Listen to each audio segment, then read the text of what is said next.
We're talking about a teenage DeFi hacker who in October drained about $16 million from a project called Indexed Finance. And he, as Andrew Thurman capably reported at the time, was looking to test this foundational principle in Web3, I should say. Code is law. Now, most lawyers you talk to, they'll say, no, code is not law. That's not going to work. But this guy was saying, hey, it's fair game. If this can be exploited in code and I'm able to pilfer these assets from projects, that's the law. That's the rules of the road. And external forces from the law enforcement sector shouldn't be able to intervene if I'm able to exploit protocols. They're bad. My money, go away.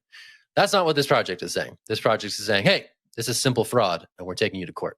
So what happened was this person was named.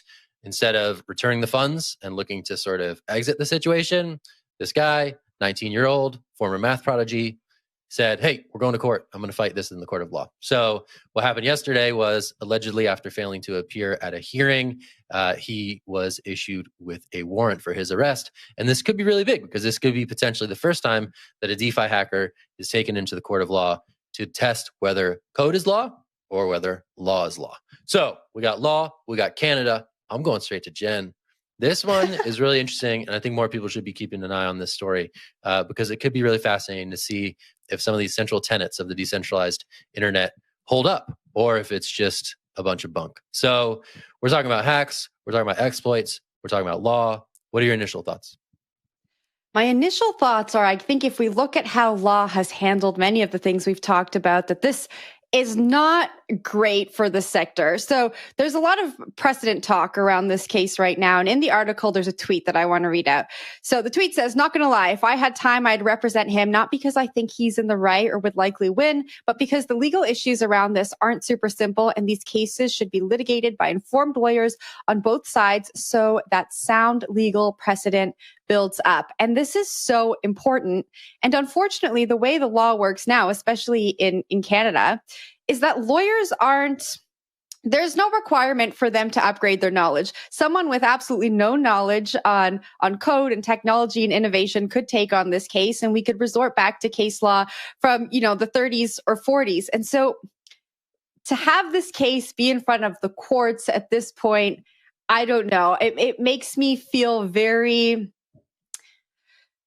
worried about the precedent that might come out of the court just because of the way the law works. I would love to see there be something happen for lawyers where they have to keep up with what's going on, especially in this sector, if they're going to represent cases like this. So that's my thought on this, but I'll pass it off to Naomi.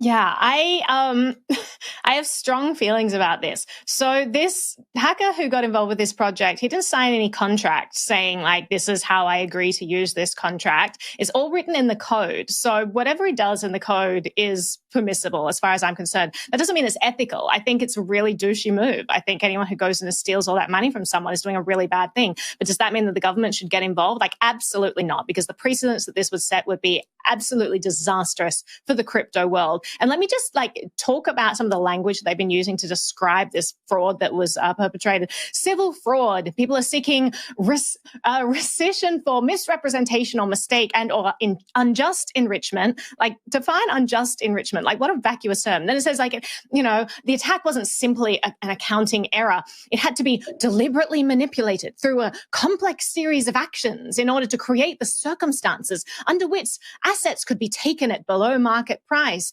And it's just such a word acrobatics. Like, oh my God, he literally just found a hole in the code and exploited it and got money.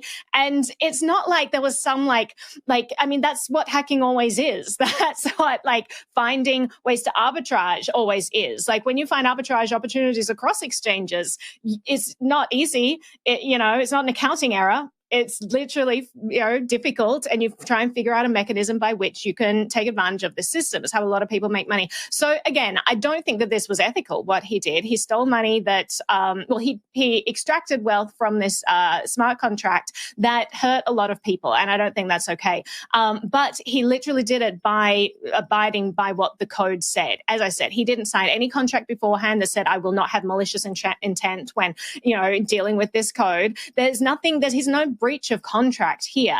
He did exactly what the code laid out and allowed him to do. Whether it was difficult or hard, it's what the code allowed him to do. So there was a bug in the code. Developers need to patch that. It's a difficult lesson to learn. But government should not be getting involved with this. I mean, although this is a case where it's clear that this guy took stuff, hurt a lot of people, it's not a good move, dude. There could be things in the future where maybe there's an arbitrage opportunity that's not so clear cut. Maybe it's not clear that he wasn't doing exactly what the contract laid out and the intention behind the contract. And maybe we've litigated into precedents all this bad law that says the government can now come in and decide who's perpetrating fraud by, finding holes in software. Like, I think it's a really bad situation.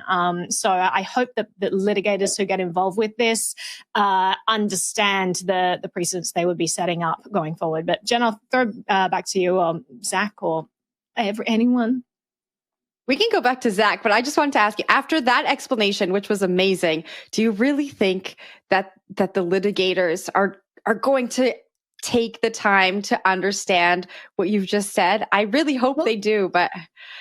So it depends on the litigators. So there were comments in here from litigators who said, listen, I want to take on this case because it's important that it's done correctly and it's important that the people involved are informed. So if there are people out there involved in crypto law who kind of understand this stuff, I think they would be itching to get involved, knowing what a disaster it would be for bad precedent to come into place. That being said, you don't always have good litigators being chosen. So we'll see who actually goes ahead and represents this case. But I do hope it's people from the industry who understand what they're talking about and isn't just like, he took something that's not his, that's fraud. Like, that's such a black and white view and it misses the entire nuance of what code is.